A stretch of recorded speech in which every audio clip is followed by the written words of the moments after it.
All right. Good morning, everyone. Thank you for coming for the first talk. Good morning, everyone. Good morning. Thank you. There we go. Oh God, I hate when people do that. All right. So I have my little talk I got to give real quick. So I'll do this real quick before we introduce. First, good morning, everyone. Crap, I did that. All right. Good morning, everyone, and welcome to BSides Las Vegas. This is the ground floor. I'm doing so many of these, right? So welcome to the ground floor track. This talk is, I got an alert, now what? So, and of course, it's given by Kellon Benson. We're very pleased to have you here. Thank you so much for coming and speaking. A few announcements before we begin. Sponsors, of course, we need to thank our sponsors. They are the companies and the people who make that happen. We'd like to thank our diamond sponsors, LastPass and Palo Alto Networks, of course. And our gold sponsors, Blue Cat, Google, and Intel, also absolutely vital to making all this come down and working. So along with the support staff and the people who have been vital in making the actual B-sides possible.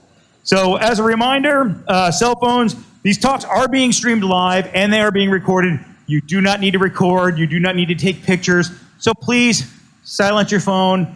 As a reminder, the policy for taking pictures is if you were to even take a picture, you are supposed to make sure you have everyone's permission if they're in the background of the picture, right? We're very sensitive to making sure we're taking the privacy of people very serious, especially within the community we're within. So I do ask if you have a question, please step up to the mic, use the mic. It's not so much for us, but because it's being recorded, that makes sure that question gets on the recording so people who see it later can hear your question as well. Of course, Kellon, if you always repeat the question before you answer it, that's always nice too. So, as a reminder, I just talked about that for the policy. With that, let's get started. So I'll pass it off to you. Thank you so much. Awesome. Here we go. Okay, cool. Thank you all for being here. I really appreciate it. Welcome to a talk called I Got an Alert, Now What? Before we get started, just want to introduce myself very quickly. My name is Kellon Benson. My pronouns are they, them. I work at Red Canary as a senior incident handler, where I put out fires for people. It's pretty fun. And there's a little bit about myself. I'm a pop punk enthusiast. If there's karaoke later this week, you might see me doing some Paramore. So look out for that. But that's not why you're here. You're here to learn about I Got an Alert, Now What? Sorry, I want to go back to that. If you want to reach out to me, Twitter's the best place to do it. I have LinkedIn, but I don't check it, so just find me on Twitter. So, I got an alert. Now what?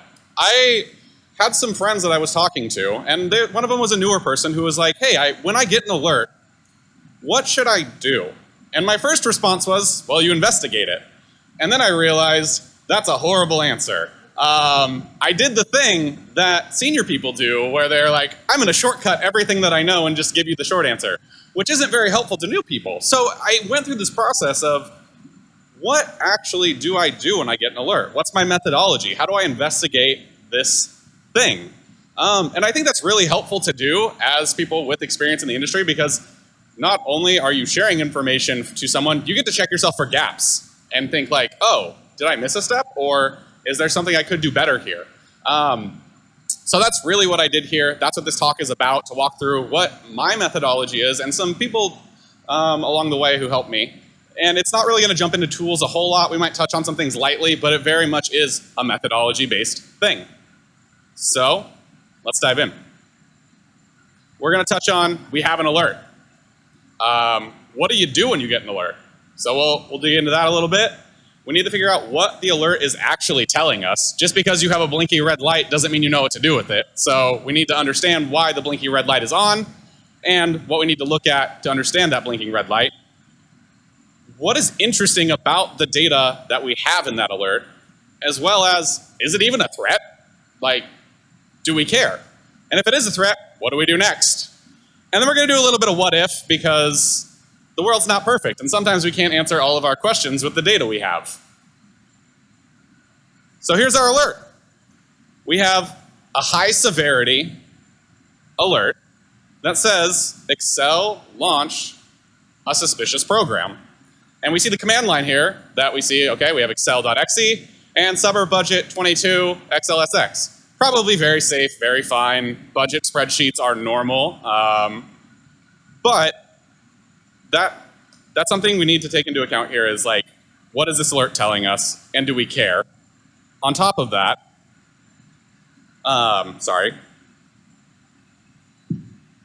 we don't have a ton of data here. Sometimes when we get an alert, we only get like bits and pieces of data, and we really have to dig in, and we don't get to necessarily see the logic behind that alert.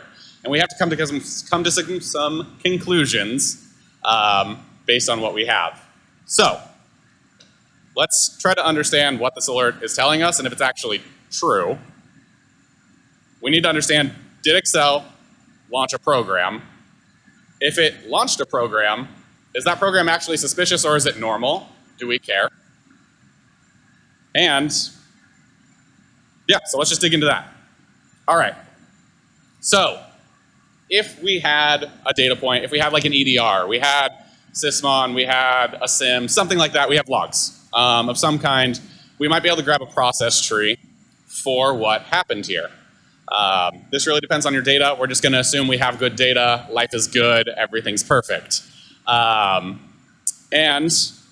because of that, we have a full process tree. And we can see Excel launched regsvr 32 or regserv 32. We can fight about how you want to pronounce that later. It's totally up to you. But it launched regserv 32. And then off of that, we have a module load of efhj.dll. We'll get to that. But just take note, that's our process tree. We have this Excel file that opened and led to regserv 32 opening, which we should probably grab the hash of that Excel file for investigating. We have the name of that file. These are important little things just to take note of as we investigate. And then we'll want to dig into regserv 32.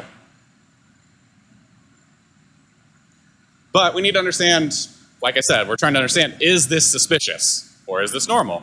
In order to make a determination if something is suspicious or normal, we need to know what it actually does. And so the way to do that, to the Google machine, or Bing if you're into that. So regserv 32 was launched. What is it? What is its purpose? A quick search of this, you're going to land at a Microsoft doc of what regserv 32 is, and it registers DLL files as command components in the registry. Okay. If we think back a little bit, we saw a module load of efhj.dll. So we're registering that as a command in the registry. Is that normal? I don't know yet. We're going to find out. I see some head shaking in the audience, which is fun.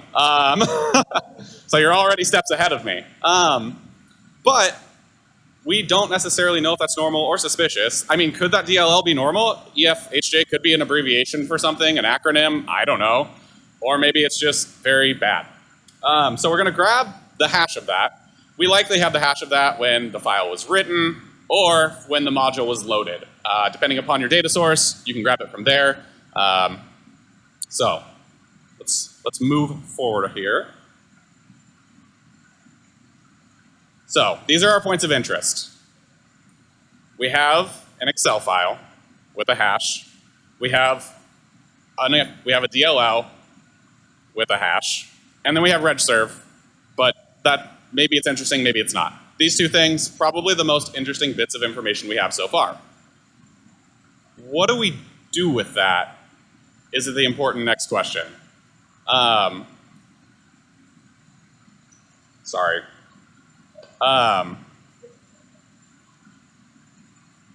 But first, wait. If you're looking at a process tree, you might see something like this, where you're like, hey, regserv 32 didn't just load that module, it did all these other things. That's kind of interesting. Pause. Don't go down the rabbit hole too early. It's really easy to get lost while you're investigating when you're trying to triage things and deal with the alert initially and end up like, I'm going to go dig into jeon.exe. Been there, done that, and then I lost track of what I was originally doing, and it's been like 30, 45 minutes, and I haven't actually triaged my alert and made an important decision, which, while it was fun, and maybe I found something neat, my alert's still sitting there, and we haven't done anything. So don't go down the rabbit hole too early. At this point, what I would probably do is just take note of those names. take note of the hashes if you have them, and put it off to the side, because what we really need to dig into is that initial piece of the alert. We know Excel, program, DLL. With that, we can probably come to a pretty good conclusion. So let's keep going.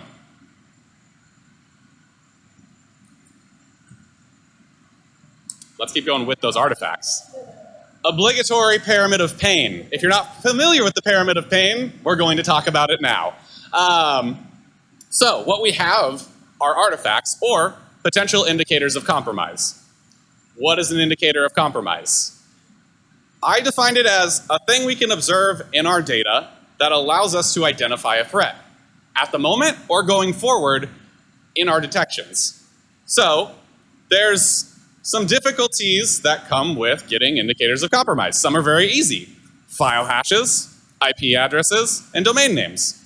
If you've ever gotten a report from a 3-letter agency or read an intel report from the internet, you probably have those things to go throw into your SIM, dig into that data, look for it in your environment. Those are very easy to find and search for, and then detect on in the future. But those things can change, they rotate quickly, and honestly, you're not always gonna be able to find those things because attackers change what they're doing. So we look for network and host artifacts. We look for tools, and we look for tactics, techniques, and procedures. Those become more difficult to identify, but also then write detections on and create alerts on. If you are a person who writes detections, you probably know that writing behavioral detections is a pain. I see nods, so yeah. So that's what an indicator of compromise is, and we're going to leverage those to hopefully come to some conclusions about what we're looking into. So what I would do is I'd go, virus total. What else are we going to do? Where else are you going to put a hash? But wait. I'm going to take this moment to jump on a little bit of a soapbox here about virus total. Because I've made this mistake, and I've seen other people make this mistake. And maybe you don't even know it's a mistake, and you don't know because you don't know what you don't know. Don't submit your files to virus total because they can end up public facing, and that can expose your data, your company's data, to the internet. As we all know, the internet is a very safe place, and it's a great place to store your data, right? On top of that, depending upon your threat model, you might tip off threat actors that you have their tool, you've detected it, and now they're going to burn that and then switch it up, and your indicators of compromise are no longer good.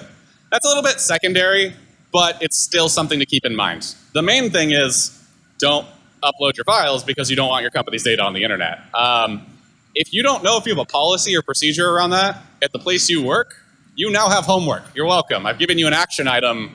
Your managers will be thrilled. So take that back. Find out if you do have a policy and procedure around that. If you don't, make one. It's easy. Share it with people. Let them know what can happen if you do that. All right. I'm going to get off my soapbox now about that, and we're going to keep moving. So is it a threat? Maybe, maybe not. We have these hashes. We're going to search them. Let's move into that. We're going to start with regserve 32, though, because there's a potential hang-up here. When we search this on VirusTotal, we get the results back that, hey, this was distributed by Microsoft. It's signed by Microsoft. No vendors detect this as malicious. So we're good to go, right? Everything's fine? No, not at all. You can leverage clean binaries to do evil. It happens all the time. You've probably heard about good friend PowerShell and all the terrible and wonderful things PowerShell can do. But when you search that, also clean hash, signed by Microsoft. Good binary, right? Maybe not. A little bit of story time. I've been at places where the alert was suspicious PowerShell. Okay, cool. Is PowerShell suspicious, or is it what PowerShell did? The analysis of that was PowerShell, clean hash, close alert. That didn't turn out well. There was, I don't remember what it escalated to, but it was not good, and it went everywhere. So bear that in mind. Just because you have a clean hash doesn't mean the thing you have is safe. It's like a chainsaw. Chainsaws are good for cutting up things. Are they safe? Maybe. Depends on how you use it. Bad analogy. I'm sorry. We're going to move on. All right. Now, let's look at the hashes of our other files. In VirusTotal, it's evil. Very clearly, Mermaid Man has let us know this. Unfortunately, VirusTotal doesn't show you Mermaid Man when you use it. I'm sorry. But when we search the hash of our Excel file, we have 29 vendors that detected this thing as bad. And then with our DLL, we have 56. The denominator here changes. I don't know why some vendors are in some lists and some aren't. Talk to VirusTotal, not me. I apologize.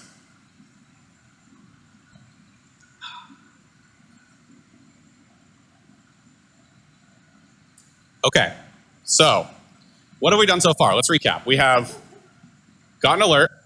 We understood our alert. We understood that Excel launched a program that's suspicious based on the hashes we have. We now know we have suspicious hashes, which we can call our indicators of compromise. And we can move forward with that information to ask more questions and get more data to help us make an informed decision.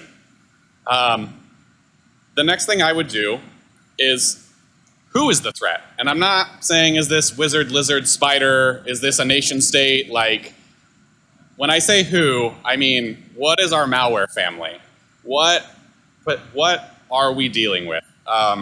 We're not going to talk about attribution. If you want to talk about attribution, find me later at a bar. So we can get information about who our threat is, typically from our alert. And if we can't get it from our alert, we can probably grab it from VirusTotal if our hashes are being detected.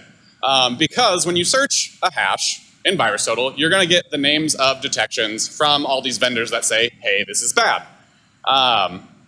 In this case, we see, if you can see it on screen, it says Emotet. It's highlighted. It was all over the page. I only can give you a little bit of that, but it was everywhere. So we can say with some decent confidence, we're probably dealing with Emotet. If we don't know what that is, we're going to pretend we don't, and we're going to go to the Google machine. But first, I want to talk about some other sources that you can go to beyond VirusTotal. If VirusTotal doesn't have results, highly recommend checking out Malware Bazaar or Triage. You can search hashes there as well. And they tag their malware, so you can see like, oh, is it Emotet? Does it lead to something else? It's great. Malware Bazaar is free.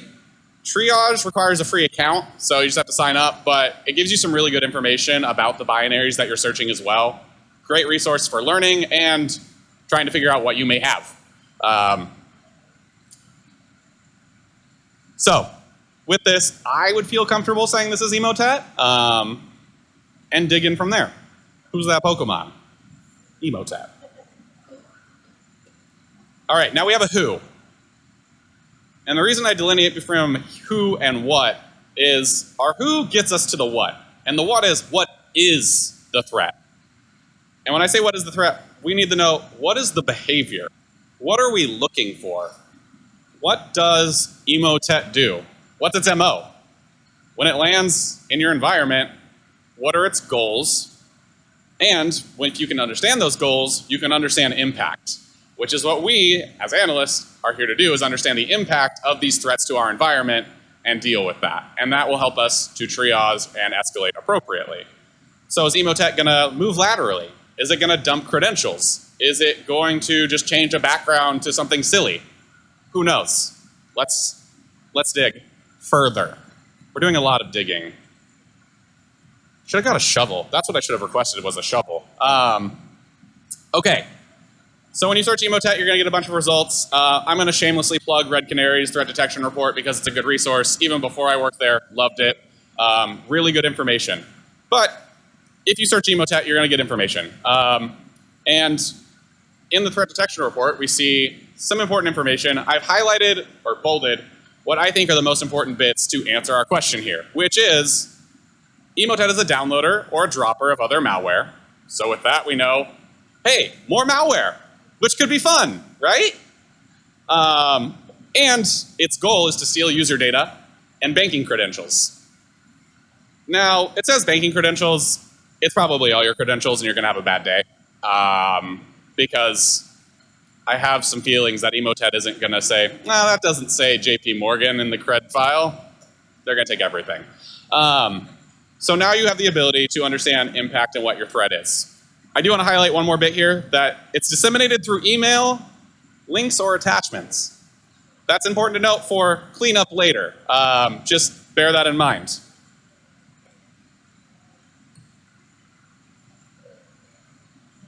Yeah. So, if threat, then what?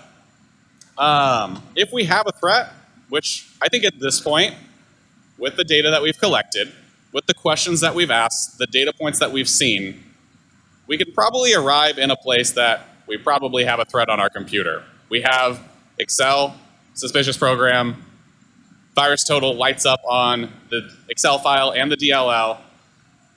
And then if we remember back, we have all those fun processes that came out of the regserv32 that we took note of. We'll get to those, but just keep that in mind. So with that, my first step here is contain. I don't want that endpoint on my network anymore. I don't want it to talk to anything. Something bad is happening. You can do that through whatever tools you have. If you have an EDR, hit the isolate button. If you have network tooling, just get it off your network. So with that, and then we move to eradicate. Well, pause. We're going to go back to contain, because if we're going to contain, we also need to ban those binaries in our environment with whatever tooling you have available. That's a little bit more difficult of a conversation. If you have application block listing, cool, you can do it that way. If you have that power through your EDR, great. If you have to push a really weird GPO, do that. I mean, you know, you got to do what you got to do to get the threat contained in your environment. And we're going to take action on that Excel file and that DLL, and then probably everything else that came off of that regserv32, because we don't know what it did. It looked sus, so we should probably just deal with that now and ask questions later. So, with that, we've contained that endpoint. But is this other places in our network? Is it on other endpoints? If it was delivered through email, which we saw earlier, do people typically only phish one person? Or is it your entire organization? Do you have email addresses facing on your website? Are they pushed from your people to their LinkedIn profiles? You're probably getting a lot of phishing emails with some delicious emotet attached. So I would scope. I would search for those hashes that we have, see if they're on other endpoints, and repeat our contain phase. We need to isolate those endpoints, and then we need to eradicate our threat. Now, with eradication and recovery, there comes an interesting question of, do we go through each of these endpoints and clean up everything manually? Do we delete all these Excel files? Do we delete all these binaries? Do we look for, you know, was there a registry key that changed? Was there a scheduled task that was put into this device? That's pretty tedious. You could do that if you wanted to do a full analysis of what happened. I would save one box maybe to do that if you want to do the full investigation, but I'm more of a re-image type of person when it comes to those situations, because you could miss something. Story time. Hold on, we'll think about how to tell this story. I've seen situations where people have manually cleaned up malware. They thought they killed processes, they deleted files, they banned binaries. A few hours later, hey, your box is reinfected with the same thing. How'd that happen? I did the thing. I cleaned it up. Well, you missed persistence. Okay. So we deleted the scheduled task. A few hours later, hey, your box is infected again. What happened? Well, there was more persistence. There was a registry key. There was this or that. And like, it's a problem. You play whack-a-mole and it's a waste of time. I'm more of a reimage person, especially if something jumps into memory. Reimage. That's scary. If you want to have an argument about reimage versus manual cleanup, I'd gladly have that one too. That sounds like fun. But just keep that in mind as you do cleanup. Reimaging is usually a bit more efficient and faster. Great. We got an alert. We investigated it. Sorry, did the thing again. We got indicators of compromise. We searched those indicators of compromise on the interwebs through VirusTotal to understand what they are and what we were dealing with. We got information that our threat was Emotet. We dug into what Emotet actually is. We evaluated what it could do in our environment, and then we dealt with it. Great. But sometimes you don't get all that information. Sometimes you don't have the full picture. What if you don't? What are the things that you can do to get more information and better understand what's happening? We go down the rabbit hole, of course. So the first question I would ask if I were in a situation where maybe those hashes didn't return malicious, or I just didn't fully see something that made my spider sense tingle and go, evil.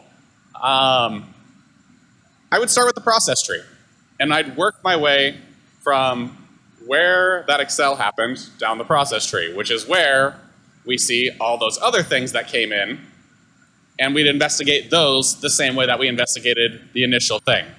We would ask the question of, what is this file? What is it doing? Is it malicious? Can we make a determination on that? And go through that. And did you know that this song would come into your investigation? Where did it come from? Where did it go? Which is a great question, and now you're going to remember it like that, and every time you ask that question, you're going to hear it as the lyric, and you're welcome. So asking, how did this get here? How did that Excel file land on the device? Was it, can I see it coming from a browser download? Can I see it coming from email? And where did it go from there? Which we jump back to the process tree a little bit, but don't get caught up in process trees all the time, because things can break from the process tree, and there's other things that can happen around that. There have been times where I've seen data where I dead end at RegServe. I see a mod load and that's it, and that's all I got. And then I have to say, okay, where did this actually go though? And pull in more data, look at a timeline, and look at 5-10 minutes around that to see if something else happened. And I've been in situations where, oh, something touched LSAS that wasn't supposed to. We have credential dumping, or a command prompt spawned and it's doing recon. Those types of things can happen, and they cannot be necessarily attached to your process tree. So just bear that in mind as you ask the where did it come from, where did it go question, and don't get tied up in your process tree. If I'm really stuck and those two things don't give me an answer, I'm not getting, is this malicious from VirusTotal? I can't figure out exactly where this came from. I'm not sure where it's going either. I need to start asking, is this normal? Is this normal in my environment? I usually start with the user and then go out from there. Because sometimes it is normal for that user. If you check a 30-day period, if you have 30 days of data, very lucky if you do. You're doing great. But if you don't, you can check whatever data you have to see if that happens regularly. Has it happened over the last 7 days? Okay, maybe not. Does this happen on the computer holistically? Not necessarily relevant for this Excel file thing, but generally speaking, does this weird thing happen on this device normally? Or scoping out to your environment. That's an important step too, because you might realize, oh, this is happening across the environment and it's weird. We should probably document this and understand why it's happening, why we're generating an alert on it, and figure out if that alert is valid or not, and then tune your detectors. Sorry, more homework. The other thing is, I want to jump back to the user thing a little bit, because I've seen situations where Excel does some really wonky stuff, and it's usually in the finance department, and they're usually running macros, and they have add-ons, and it looks bad, real bad. But if you can understand why that's happening, and if it's not bad, you can write up some documentation to share with your team to say, hey, this is normal. And then you don't have to waste time on that alert anymore, and you don't have to be sad and you can look at cat pictures on the internet or something instead. All right, let's recap. What did we do here today? We evaluated what an alert was saying. We took time to understand what the alert actually said, which is important because we can end up on a totally different trail if we're not paying attention to our original hypothesis, which that's kind of how I view alerts, is they're a hypothesis about a threat that could live in your environment, and you're going to prove or disprove them. You're like a scientist, sort of. As long as you take notes, it's science. So we evaluated what the alert was saying. We were able to identify indicators of compromise with the data we had. So we had hashes, we had file names. With those hashes and file names, we were able to pivot to a search on VirusTotal and understand, oh, we are dealing with something evil here. Great.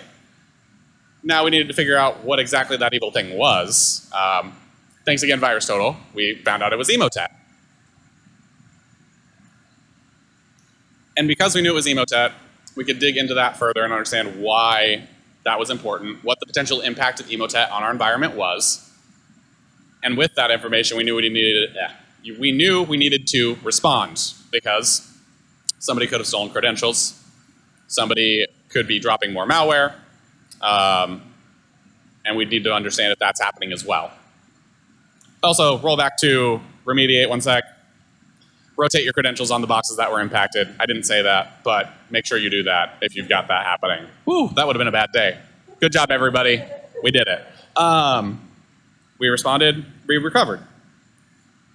We also tried to understand what we could do if we didn't have all that data. What if? What if we don't have all the information? What are the questions we can ask? We can dig further into a process tree. We can ask, where did this specific thing come from? Where did this specific thing end up on the device? And what are the surrounding activity?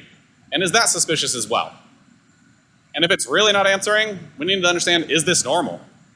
And asking that for the user, the computer, and your whole environment. In about 30 minutes, there will be a blog on the internet that has all this content. And you can go check that out as well if you want some notes. Basically, it's my speaker notes put into a blog format, so you can just go grab that. It's on Red Canary's website. Go check that out. Thank you all so much for coming to this talk. I really appreciate each and every one of you. I appreciate everybody who helped me put this talk together, all the people who listened to me fumble through it the first few times. And with that, I'll open the floor up for questions.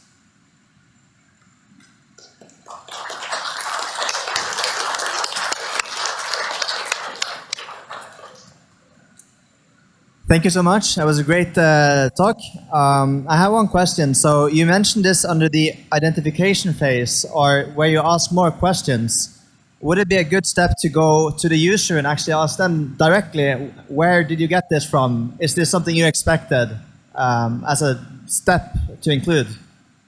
Yeah, that's a really good question. So the question was, in the identification phase, would you reach out to the user to get information from them about what they were doing, and was this the expected result? And I actually think that's a really good step. And if you have the ability to do that, you could cut down on your ability to triage very quickly. I really like that step. Some people don't. I'm a fan of it.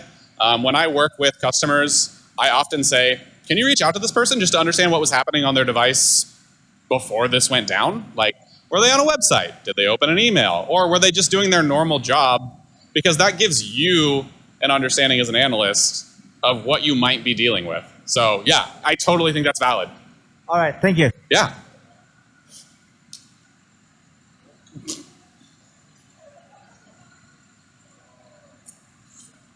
We got to fight for the mic, jeez. It's true, battle of the network giants.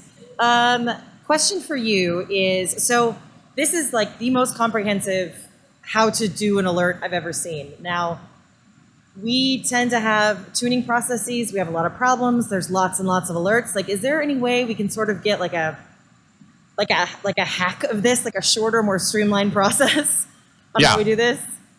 Yeah, so what we did here was a bit extensive, and I wanted to talk through that, but there is a point where you streamline this. I think the thing that I typically cut out when I'm evaluating something is the what is the threat, because just with experience, I have the ability to say, oh, this is evil, this is bad, we need to deal with it. But that's not something everybody has, so I wanted to highlight that. But as you go through this process more and more and more, and you see more data, and you deal with more things, you can cut that piece out because you have an understanding of what you're probably dealing with, and it is a threat. So you're really just hitting the, what's my alert say? What are my indicators of compromise? What can I gather from that? Okay, let's respond. Awesome. Thanks very much. That was an awesome talk. I really appreciated it. So have you ever run into a dead end where you're investigating an alert, and what did you do? Question was, when I run into a dead end, what do I do? Cry is typically the response. Throw the computer into a volcano. No. Seriously, what I do is I ask questions of people that are around me. If you have coworkers, use that resource. Like, ask questions, because even if they don't know, you're going to have them ask different questions that maybe you did, and they can see something that you didn't. And you're leveling up your coworker and yourself at the same time. Great teamwork. That's awesome. Do that. That's my biggest thing, is use your team when you hit a dead end. That's usually where I go, mostly because my team's great. If you don't have that, like, I would say take a break, like, if you can. Like, pass it on to somebody, come back to it. Because sometimes you just need that 2 minutes to get away and then come back and you see something fresh. The other thing is change how you're looking at your data, perhaps. Change how you're searching it. Maybe you don't look at the hash. Maybe you look at the command line. Maybe you look at, I'd say the command line actually is a great place to go if you're not getting anything on hash, because you'll end up in a threat report that's like, oh, that's the exact command line for this threat. I now know what I'm dealing with. This is bad.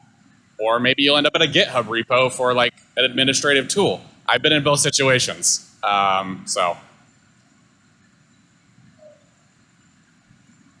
What is this?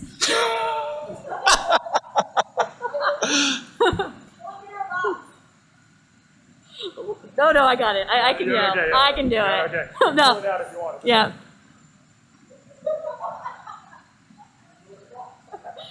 No. Long-time caller, first-time listener. What are some resources you have for incident responders who are just starting out? That's a really good question. What are resources that I have for incident responders that are just starting? Okay. I would say, this is a really good question. Oh my God. I think the place that I would go is actually somewhere like Malware Bazaar or Triage, or a site that does like analysis of a file and is going to show you information about a process tree and like really detail what's happening. Because out of that, you can kind of understand what's happening with that binary and get a clear picture of what's happening there. And you'll also get like a fair amount of detail. If I could show you, I would, but just try Triage. It's really good. And it's a great place to look at binaries. And the other thing is, play around in a lab environment or search your production data for interesting things. Like, do something on your computer that's normal. Do something on your computer that's normal, and then look in your data to understand why that's normal. And understand what Excel does when it first launches, what a Word does it, what any of these things do, and what does that normal behavior look like?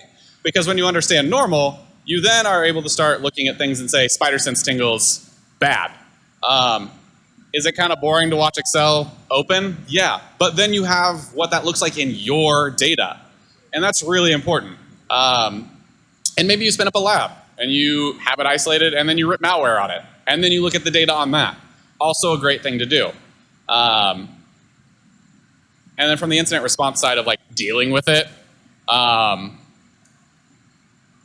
trying to think if there's any like free EDR tools out there that you can leverage. But if you can't, get in there, do an investigation, and do the manual deletion, just so you understand where stuff is. I said reimage your box, but like if you're learning, go in and manually remediate a box.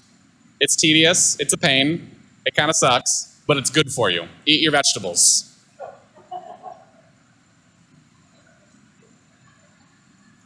Hi, I have a question on the same topic. So you decided to wipe out a system, but in the real world, people say, "Hey, I have a lot of files. How do I back them up?" And that's a good question because you isolate an endpoint. It means internet connection is killed. Like, how do you do it safely? Because you can go to Google Drive and try to save those files, but there's no guarantee those files not corrupted. You can plug in USB drives. The same logic there. So that's, yeah. I guess my question is how to safely back up important files from a corrupted system. That's a really good question. The question was, when you have a box that's infected and isolated, but that box has important files on it, and you need those files back, what do you do and make sure that those files are clean? Yeah, that's tough. And it really depends upon the value of those files and your appetite for risk. I think that's a really big thing. And I've dealt with this with some customers where they're like, it's really important, like budgeting spreadsheets, and they lived on this person's desktop, which that's another conversation to have about where you're storing your important files. But if they are there, you're going to have to end up in a spot where you get a USB drive you never use again, probably, plug it into a computer that is isolated, and do a scan of those things and see, is this safe? Are these infected in some way, shape, or form? The other thing you can do is, if you have the data, you can evaluate were those files even touched within the timeline of the malicious thing happening on your device. Because if they weren't touched, you have no evidence of that in your telemetry, and you scan them, you're in a pretty good spot to say, hey, these things are probably safe, generally speaking. Now, we work in cybersecurity, and the answer is always it depends. But that's where I would land with that type of thing. It can be tough, though. And sometimes it's, you lost that file, I'm sorry. You shouldn't have stored that on your desktop. We have enterprise storage for a reason. That's a fun conversation too, but we won't go there.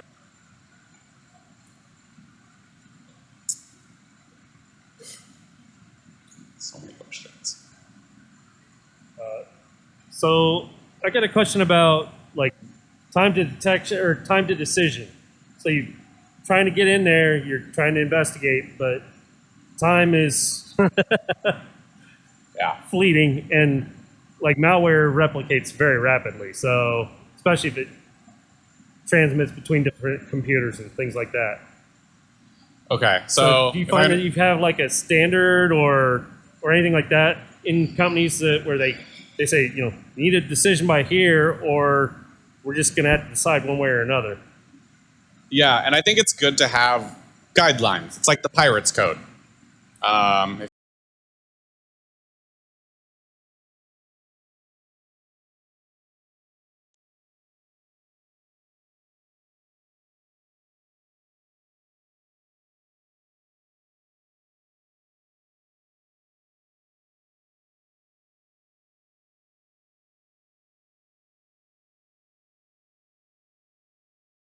Be very minimal. Like, I hate putting a number on this, but like in previous places that I've been, like a high pry, like very critical thing is like, take 5 minutes, do the initial triage, try to get it into the response zone. Like if you see credential theft, if you see something that's a precursor to ransomware, like get that moving. If you're running into like suspicious encoded PowerShell, okay, you need time to actually like decode your PowerShell, understand what that script's doing. Maybe that's 15 to 30, depending upon how complex that is. So it really comes down to what your alerts are, your confidence in those alerts, and what you actually have to investigate to make a decision. I don't think I've seen something where like, I'd say like an hour is typically way too long if you're dealing with something that's generating an alert that's, medium or high suspicious. If you're dealing with like low, interesting things, then like, yeah, take your time, dig into that, because they're not necessarily always going to turn into something. That's so tough, though. It's a dilemma. We have about 10 minutes left. Just to let you all know, if anybody has more questions, feel free.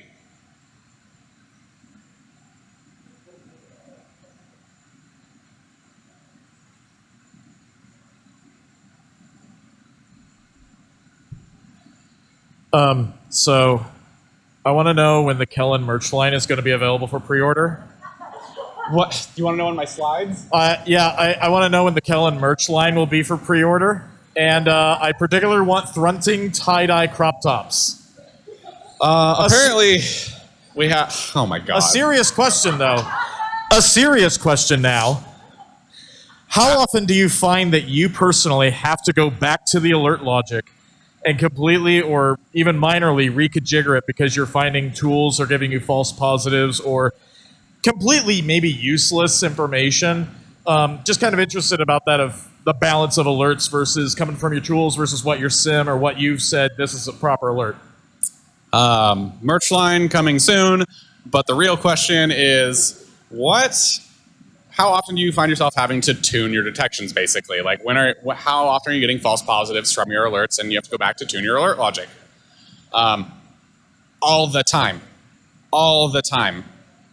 You can't, a SIM, detection, that sort of thing is not set it and forget it. It is like a garden. You have to weed your garden. You have to water your garden. You have to make sure that your plants are growing in the appropriate places. I don't garden, so that's as much as I know. Sorry. But that's what it is. You have to take care of it. You have to go and deal with those false positives. It's easy to close your alert and say, well, don't want to deal with that anymore. And then the next morning you come back to 10 more and you're like, gonna close those, don't want to deal with that anymore. You're creating tech debt for yourself and the people after you. That's mean. Tech debt's bad. And you might be missing things if you're not tuning your logic. Maybe something new happened and you had an incident that spun out of an alert that was okay, but there was other behavior in that incident where you could create a good detection. Create a new detection, then tune your detection. That's a lot of work. I know. Some people, there's two of you doing your security, and tuning your detections and doing everything else you do is hard. Been there, get it. But it's important. And I would say, I'm gonna get on a soapbox here, is if you're in that situation, communicate the business risk to your management and the people above you of why there's business risk that you can't spend time tuning your detections. So say, if we don't have time and people to tune our detections, we're gonna fall behind and we could be impacted by new threat. And that could bring down something in our environment, or we could miss something. Anyways, that's my business brain going off in that too. Any other questions? If not, one more. What tooling do you use to track your workflow through all of these steps? Could you get a little bit closer? Sorry, what tooling do you use to track your workflow through all of these steps? Like when you're going through all of them, how do you make the notes and what do you use for that? Okay, so tooling. I have the very fortunate privilege of digging through EDR data of customers. So I have like I have Microsoft Defender, like CrowdStrike, or Carbon Black Response, which, great, EDR telemetry. What is EDR telemetry? It's kind of glorified event logs and Sysmon. I don't know if I can say that, but I did. And if you have that data, use that. And then leverage network data. And use IP addresses, your DNS requests, all that sort of information. And try to get that in one place. I've been in shops where I had 5 different tools to do all those things. You make it work. Highly recommend that. Tools, I have a hard time saying like this tool is the best tool or that tool is the better tool, one's worse. Just know your tools. And then in terms of like the methodology of like, take notes. Take notes about what you saw, take notes about what you observed, what your thought process was as you looked at that thing and why you thought that thing, and take screenshots if you can. Because you're not gonna remember everything you did, and you're gonna come back 10 minutes later and you're gonna have 20 different tabs and you're gonna be like, why do I have those tabs? Take notes. And figure out what works for you too. Like that's a really big thing. Like understand how your brain works and the way that you investigate, because like I might investigate something different than you investigate something, but we're gonna come to the same conclusion. And if we can both talk through how we did that and how we reached that conclusion, that's really valuable too, because I can learn from you, you can learn from me. Sorry I like ranted on that, but yeah. Just whatever tool you have is a good tool, learn to use it.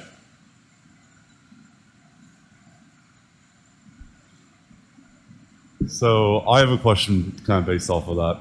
I think there's a lot of, you went over a lot of like very keeping track of a lot of data as you're investigating things, but I don't necessarily think all of that has to be communicated. Like, say you're doing a write-up on an alert, or you're saying, hey, I decide this wasn't bad, or I decide this was. How do you decide what data is actually important enough to be included in that, and what to pass on, and what to just accept and say, we trust that we looked at this? That's a really good question. The question was, we looked at a lot of data, and we had a lot of data points. Not all that is necessarily relevant to escalate to somebody who might be remediating if it's not you. And how do you determine what's relevant to escalate so somebody can make informed decisions? That's a really good question. And it comes with practice. But for me, the things that I would have escalated there in this situation are that Excel file, that DLL that we had, our command lines, and then the fact that we had an additional process tree that spun out of that, but not necessarily, and if I had the hashes, that piece. And then I would say that's a fairly good piece of information for a tier 2 person to then go take action on an endpoint. Also, like, know what endpoint you're dealing with in your user. We didn't have that in our alert. Bad alert. We want that data. But that information is important as well. And being able to distill that comes with practice. It's more of an art than a science, in my opinion, because it's easy to overshare, but it's easy to undershare when you're communicating that type of information. I typically err on the side of overshare personally, and it's just what I do. But again, depends on the person. Cool. Any other questions? If not, thank you so much. I really appreciate the engagement.